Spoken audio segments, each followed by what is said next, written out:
Addressing the energy health nexus is clearly of utmost important, and we are very happy that with our EnerSHelF project we could make at least a modest contribution towards achieving the ultimate aim of universal health coverage in Ghana.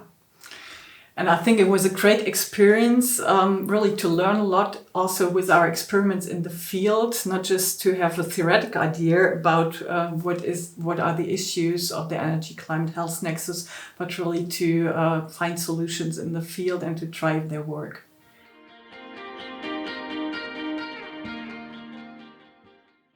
Well, one of the real big highlights were during the pandemic, you weren't able to travel. And when I got pictures from our colleagues in Ghana showing that the equipment works, the weather stations were installed, the container in Kologo was installed and worked, that was just great to see that happen.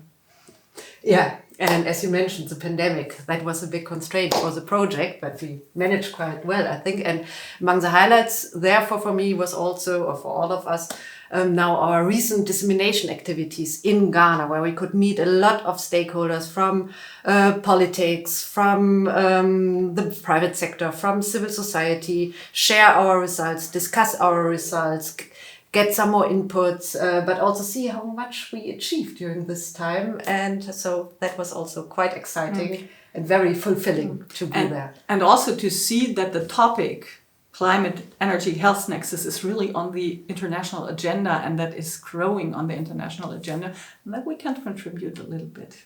Yeah.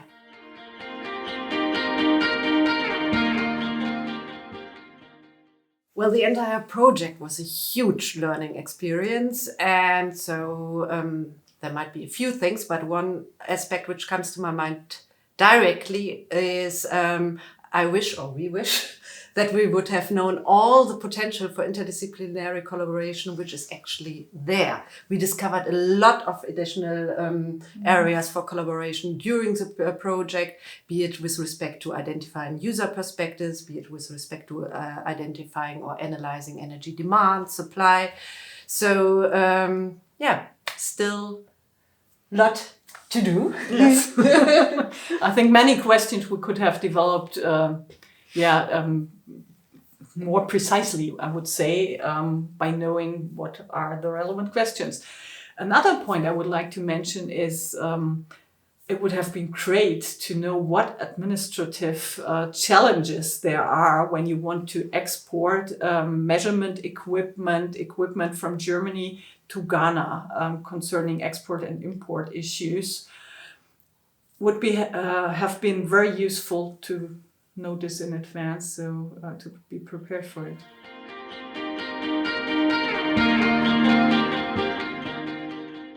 From our experience with the EnerSHelF project, I think that the type and technology for energy storage is still an issue. I mean, lithium-ion batteries have a lot of advantages, but in a very hot climate, you need air conditioning to have them work, and it's also difficult to get them in the country. So when we had to replace one of the batteries, it was quite difficult to get it there.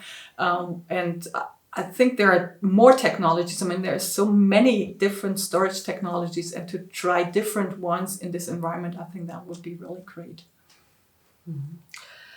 Another aspect is that the involvement of the Ghanaian partners has been crucial for the success of the project. Without, well, our Ghanaian colleagues, it wouldn't have worked at all. But this is not reflected in the funding of the project. So there has been imbalance and funding directed towards the German partners. And I think for future projects that needs to change, that we do have equal funding for all project partners available.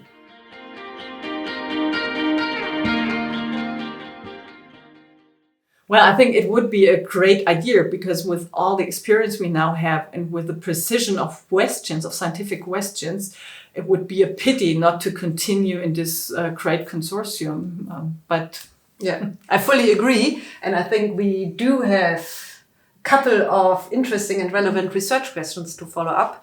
But eventually it's up to the German Ministry for Education and Research if there will be a new funding line, if there will be client 3 or else, we are happy to apply.